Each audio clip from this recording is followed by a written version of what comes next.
Vlog direct start हुआ है भाई।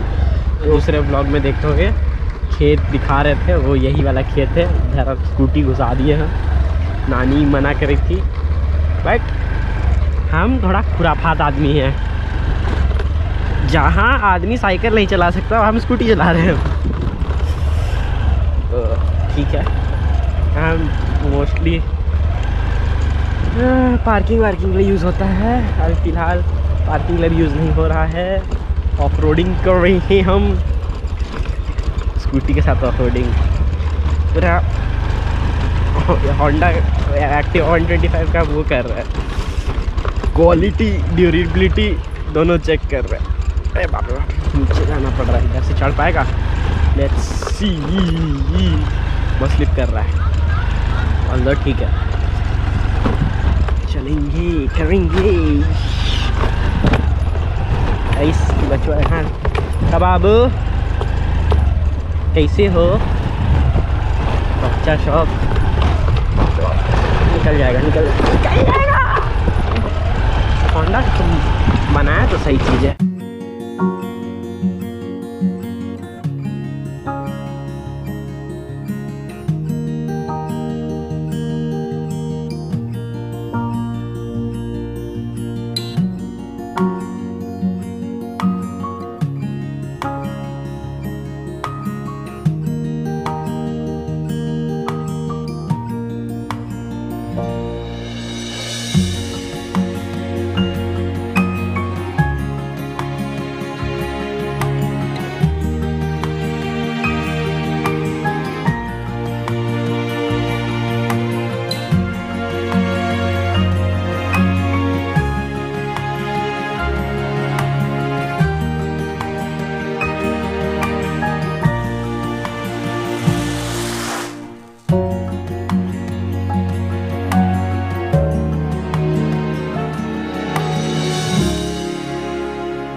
햇살이 너무 좋았어. 그냥 모두 좋았어. 널 만나서 모든 게 다 잠에서 깨어나서 휴대폰을 먼저 보게 돼. 참 많이 변했다는가. 세상에서 제일 행복한 순간 널 만나고 매일 겪게 돼. तो अभी जा रहे नाना जी के गांव, क्योंकि थोड़ा भी वेदर सही हुआ है। देखो वेदर बारिश होने जैसा किया है, मौसम बारिश हो जाएगा, मज़ा आ जाएगा। तो बारिश का वेट करते हैं, बारिश हो जाएगा, बहुत सही हो जाएगा, पूरा ठंडा ठंडा माहौल हो जाएगा। और बस अभी नाना जी का गांव जा रहे हैं, जहां नाना जी बचपन से अपना मतलब कितना एज तक, शादी तक, मतलब बचपन से शादी तक वहीं पर रहे। फिर उसके बाद यहाँ कूड़ू आ गए थे, शिफ्ट हो गए थे, क्योंकि बच्चा लोग का पढ़ाई, मतलब नाना जी के बच्चों का पढ़ाई, जैसे मेरे मामा लोग का पढ़ाई।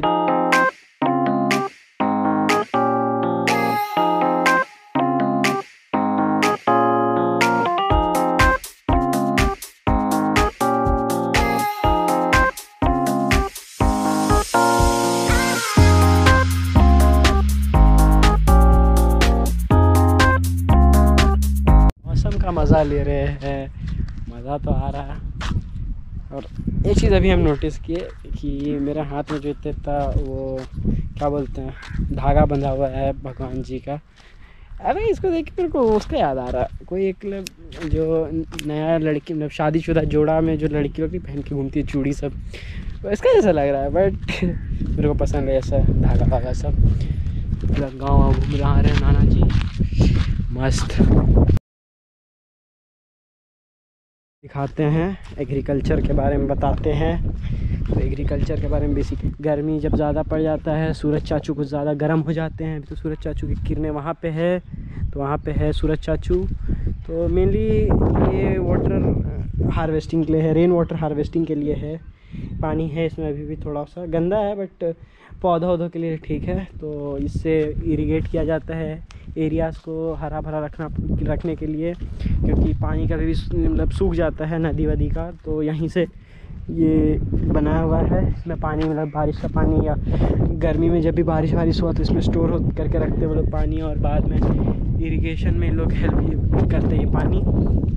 देखो ये सब जितना भी खेत में यही सब पानी से सिंचाई किया जाता है।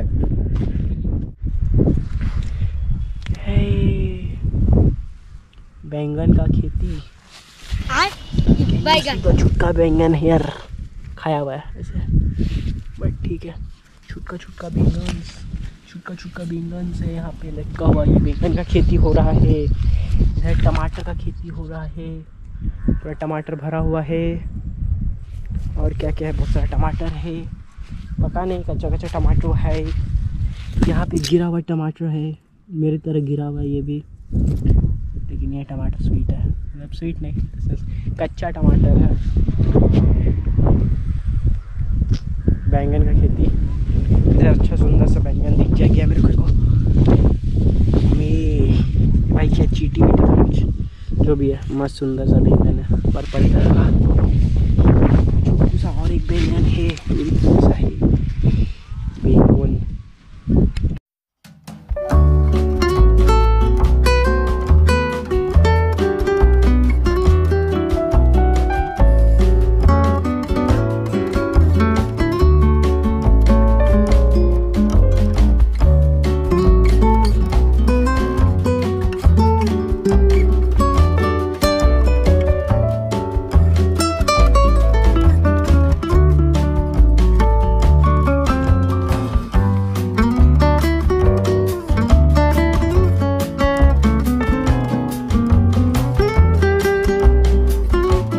कुकुम्बर का खेती, कुकुम्बर खीरा, देखो खीरा कैसे उगता है, इस सारा कुछ कांटा टाइप का लगा, कुछ भी हो सकता है, आराम से उगेगा। देखो ये खीरा है, छुटका से खीरा है, थोड़ा मेरे हाथ में कुछ लगा था, ठीक है। यहाँ पे भी छुटका सा खीरा,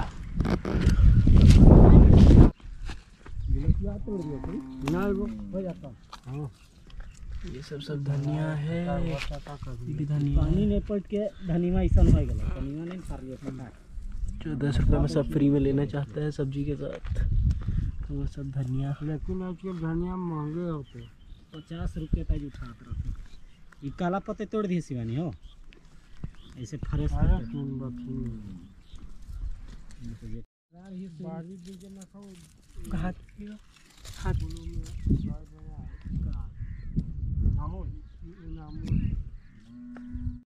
यहाँ बैंगन का खेती हुई थी और ये सब सब्ज़ी लेके हम लोग घूम ही रहे थे कि मेरा नज़र पड़ा इस पे।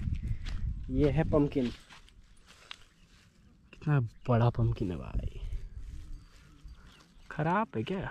नहीं नहीं नहीं, सब दब गया। पम्पकिन मेरे को नहीं पसंद है बट फिर भी देखने में ये सब खेती वेती तो मस्त लगता है भाई।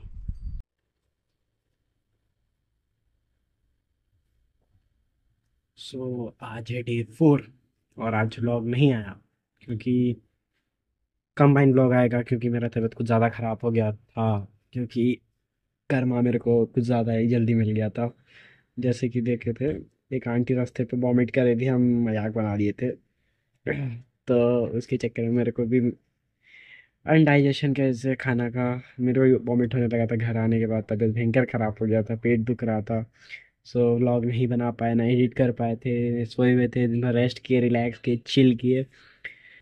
ये सब कुछ कुछ बात है और हमको कुछ कुछ बात करना था related to national highway NH के बारे में, और related to helmet specification and certification के बारे में। और एक चीज़ बात करना था मेरे को, क्या चीज़ बात करना था मेरे को, एक और कुछ तो था, हाँ CC के बारे में। CC मेनली होता है cubic capacity, cubic capacity in the sense, mainly हम बता देते जो सीधा सीधी बात है, जितना कम CC रहेगा, मतलब जितना कम क्यूबिक कैपेसिटी रहेगा इंजन का, उतना ज़्यादा माइलेज गाड़ी निकाल के देगा, इकनॉमी उतना ज़्यादा निकाल के देगा। ये हम इसलिए बोल रहे हैं क्योंकि 110 सीसी से लेके 109 110 सीसी से लेके 150 सीसी तक माइलेज अच्छा मिलेगा गाड़ी का, मतलब पेट्रोल एफिशिएंसी कम रहेगा। और वही अगर उससे मतलब 150 200 से ऊपर रहा, जैसे 150 सीसी से 200 सीसी से 500 सीसी तक रहा तो माइलेज थोड़ा कम रहेगा, और 1000 सीसी है तो बताना ही नहीं पड़ेगा क्योंकि बहुत ज़्यादा ही उसमें माइलेज कम रहता है। तो ये हो गया सीसी के बारे में। सीसी क्या होता है बता दिए। Cubic capacity is known as CC. बस मेरा पूरा फ्लो ख़राब कर रहा है। और एनएच जो है नेशनल हाईवे, उसको ऑर्गेनाइज करके देखभाल करता है, वो है NHAI, national highway authority of India. जो जिसके जो चेयरमैन है वो है संतोष कुमार यादव है शायद, रिपोर्ट से कंफर्म करते हैं, वही होना चाहिए मेरे हिसाब से। Let's check it out. मेरे हिसाब से तो वही है, संतोष कुमार यादव जी। संतोष कुमार यादव जी हैं हमारे NHAI के चेयरमैन। और वो मतलब जितना भी टोल प्लाजा सब रहता है जिसमें टोल का हम लोग पैसा देते हैं, तो वो पैसा सब रास्ता का जो भी मतलब नेशनल हाईवे का देखभाल में यूज़ होता है। गड्ढा वड्ढा आ गया, नया रोड बनवाना हुआ, तो और जैसे बहुत जगह पे नेशनल हाईवे नहीं है या फिर हाईवे नहीं है, तो वो हाईवे मतलब बनाने के लिए जैसे ज़मीन लेता है मतलब नॉर्मल पीपल का, तो उन लोग को पैसा देता है कि आप लोग कहीं और जाके सेटल हो सकते हैं। तो वो पैसा हमारे वही टोल प्लाजा की वजह से ही आता है। और NHAI और वही सब ऑर्गेनाइज करके रखते हैं। और बात आई हेलमेट स्पेसिफिकेशन की, क्योंकि मेरा डे 3 में एक्सीडेंट होते होते बचा था, क्योंकि जब ट्रक आ रहा था, इधर से ट्रक जा रहा था, तो उसका जो शीशा था टूट के गिर गया था और बहुत ज़्यादा बड़ा बड़ा पीसेस था, तो मेरे हेलमेट में आया था। नानी पीछे थी, अगर हम हेलमेट नहीं पहनते तो वो मेरा कट लगा सकता था। उसकी वजह से हेलमेट बहुत ज़्यादा इम्पोर्टेंट होता है। और मेरा जो हेलमेट है एक्सोर एपेक्स टर्बाइन, उसको ब्लू कलर का जो है, ब्लू कलर नहीं बोलते, एपेक्स टर्बाइन है वो। तो उसका स्पेसिफिकेशन का बात करें तो वो DOT सर्टिफाइड है, ISI सर्टिफाइड है और ECE सर्टिफाइड है।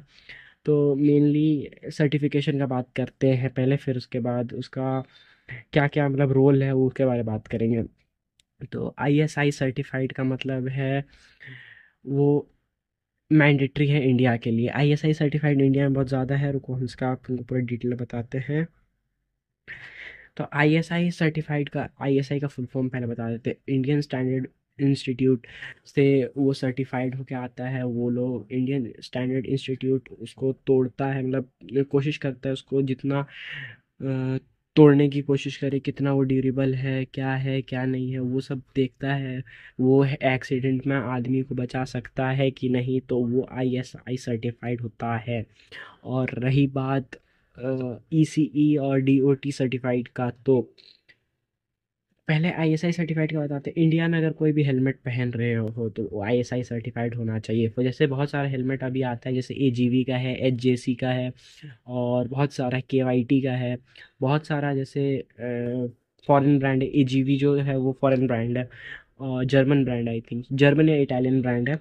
सो AGV जितना भी हो गया वो सब बाहर का, मतलब वो सब ज़्यादातर एक्सपोर्टेड आइटम्स रहता है, तो उसमें मेक श्योर करना पड़ता है कि वो ISI सर्टिफाइड है कि नहीं बना। अगर ISI सर्टिफाइड नहीं है तो इंडिया में मतलब मामा लोग बहुत जल्दी पकड़ता है, ISI सर्टिफाइड हेलमेट नहीं है तो। और ISI सर्टिफाइड होना बहुत ज़्यादा मैंडेटरी है इंडिया में। भाई क्या बार बार फ्लो तोड़ रहा है मेरा। तो ISI सर्टिफाइड होना बहुत ज़रूरी है इंडिया में। और एक चीज़ और, रोड के बगल में जो बेचता है वो लोग डब्बा में स्टूड्स का हेलमेट वो मत लेना कभी भी। वो नकली ISI सर्टिफाइड होता है, मतलब जैसे बस प्रिंट रहता है उसमें ISI सर्टिफाइड का, लेकिन तब वो अच्छा हेलमेट नहीं होता है। और DOT सर्टिफाइड और उसके बारे में बात करें तो पहले बता देते हैं। DOT सर्टिफाइड मतलब डिपार्टमेंट ऑफ ट्रांसपोर्टेशन। तो जैसे DOT सर्टिफाइड मतलब एक प्लेस से तुम दूसरे प्लेस जा रहे हो, और उसके DOT सर्टिफिकेशन में वही होता है कि क्या बोल सकते हैं, मतलब वो ट्रैवलिंग के लिए अच्छा हेलमेट माना जाता है DOT सर्टिफाइड। और एक होता है CE सर्टिफाइड, जो कि हम स्टार्टिंग में बोले थे। ECE सर्टिफाइड मतलब economic commission of Europe. Economic commission of Europe का मेनली काम होता है कि जैसे जितना भी मोटो जीपी हो गया, या फिर रेसिंग वाला हो गया, या ड्रैग रेसिंग वाला हो गया, तो वो सब में वो हेलमेट अच्छा होता है, उसमें विंड ब्लास्ट कम पड़ता है, और एरोडायनेमिक्स का जो मतलब उसका फॉर्म रहता है हेलमेट का, वो थोड़ा एरोडायनेमिक टाइप का रहता है, जिसके वजह से ज़्यादा विंड ब्लास्ट फेस नहीं कर पाओगे। कौन कुत्ता यहाँ पे भी रो रहा है? हर 2-2 सेकंड में यहाँ पे कुछ ना कुछ शोर आ रहा है, तो एरोडायनेमिक्स की वजह से होता है। और इसलिए ECE सर्टिफाइड होना भी चाहिए हेलमेट, क्योंकि अगर लंबा टूर कर रहे हो या फिर स्पीड में तुम गाड़ी चला रहे हो, और तो विंड ब्लास्ट पड़ने पे पूरा हेलमेट खुल जाता है, बहुत सारा एक्सीडेंट हो जाता है विंड ब्लास्ट के चक्कर में, क्योंकि विंड ब्लास्ट करके बहुत ज़्यादा तेज़ आता है, पूरा व्हीकल हिल जाता है, एक साइड हो जाता है, बहुत कुछ है। और एक सर्टिफिकेशन है SNELL। SNELL सर्टिफिकेशन अगर रहा तो बहुत ज़्यादा अच्छा हेलमेट है वो। SNEL सर्टिफिकेशन मतलब, SNELL सर्टिफिकेशन का मतलब होता है कि वो कोई भी मतलब प्रॉफिट नहीं कमाता है वो ऑर्गेनाइजेशन, पहले बता देते हैं। और ये सब सब मतलब कंपनी से कुछ अमाउंट ऑफ मनी लेता है, कि वो चेक करेगा उस पर। ISI भी कुछ अमाउंट लेता है चेक करने के लिए। और SNELL जो सर्टिफिकेशन है, कोई भी प्रॉफिट ऑर्गेनाइज नहीं करता है, कोई प्रॉफिट नहीं कमाता है, और ये चेक करता है हेलमेट कैसा है, उसका बिल्ड कैसा है क्या नहीं है। और एक हेलमेट का लाइफ कम से कम 5 to 6 ईयर्स होता है। 5 to 6 ईयर्स के बाद प्लीज़ हेलमेट को चेंज कर देना, क्योंकि जो उसका फोम रहता है, उसका अंदर का जितना भी पैडिंग होता है, सब बैठ जाता है। और एक दो का हेलमेट रहता है जिसमें पूरा पैडिंग चेंज हो सकता है, लेकिन हाँ बहुत मतलब वो कॉस्टली कॉस्टली हेलमेट्स रहता है। और अभी भी हम बोले तो सबसे, अगर अपने लाइफ को पैसे थोड़ा सा भी प्यार है तो रोड साइड हेलमेट मत लो, थोड़ा पैसा सेव करो, थोड़ा अच्छा हेलमेट लो। इतना अच्छा अच्छा हेलमेट आ गया है, KYT का अच्छा अच्छा बजट रेंज में हेलमेट है, एक्सोर का है, उसके बाद MT का है। और अगर तुमको इतना ऊपर नहीं जाना है, थोड़ा कम प्राइस रेंज में चाहिए, तो वीगा का ले सकते हो। वीगा के बाद स्टूड्स का ले सकते हो, SMK का ले सकते हो। और यही सब बोल सकते हैं, क्योंकि जितना सस्ता हेलमेट लोगे उतना लाइफ में उतना रिस्क है, तो इसलिए थोड़ा महंगा हेलमेट लो, जीवन में खुश रहो। और राइड के टाइम पे जैसे हम सोलो राइड कर रहे हैं, तो मेरा लाइव लोकेशन मम्मी को मिल मतलब वो क्या व्हाट्सएप में सेंड किया हुआ रहता है। जैसे कुछ हुआ, भगवान ना करे कुछ हो, बट अगर कुछ हुआ तो मम्मी आ सकती है, जो यहाँ पे क्लोज है मेरे वो आ सकते हैं। तो इस सब के लिए अगर सोलो राइड कर रहे हो तो लोकेशन सबको भेज दो। हर टाइम टू टाइम स्टॉप लिया करो। जैसे अभी तो हम स्टॉप नहीं लेंगे, ज़्यादा लंबा नहीं है। सैटरडे को मेरा निकलने का है यहाँ से, क्योंकि बहुत ज़्यादा गर्मी हो चुका है, अभी देखो मेरा पसीना आ रहा होगा, क्योंकि आज 40 डिग्री है, और हम ज़िंदगी में 40 डिग्री फेस नहीं किए हैं। 2 दिन से 40 डिग्री हम फेस कर रहे हैं। रांची में भी बहुत ज़्यादा गर्मी है, मम्मी बता रही थी। तो देखो यही चीज़ है मेन। और जो क्रूज़ करता है, जैसे बुलेट हो गया, बुलेट पे क्रूज़ कर रहा है, या फिर जैसे व्हीकल्स मतलब जो कैसे बोल सकते हैं, बुलेट टाइप का जैसा व्हीकल्स रहता है, हार्ले का रहता है, तो उसमें बहुत कोई हाफ फेस हेलमेट पहनता है। तो हाफ फेस हेलमेट का बहुत सारा एडवांटेजेस भी है, डिसएडवांटेजेस भी है। तो हाफ फेस हेलमेट का पहला एडवांटेज है कि वो पूरा खुला खुला रहता है, एयर आते रहता है, उसका प्रॉब्लम नहीं है। लेकिन उसमें जब भी एक्सीडेंट होता है तो पूरा मुंह कान पूरा छिल जाएगा, ये हो जाएगा, होठ वोट पूरा कट जाता है। तो हाफ फेस हेलमेट हम किसी को रिकमेंड नहीं करेंगे। तुम लोग को लेना है अच्छा हेलमेट तो तुम लोग फुल फेस हेलमेट ही लो। फुल फेस हेलमेट बेस्ट होता है। फुल फेस हेलमेट में पूरा तुम्हारा फेस बच जाएगा, तुम्हारा पूरा हेड बच जाएगा, वो मेन चीज़ है।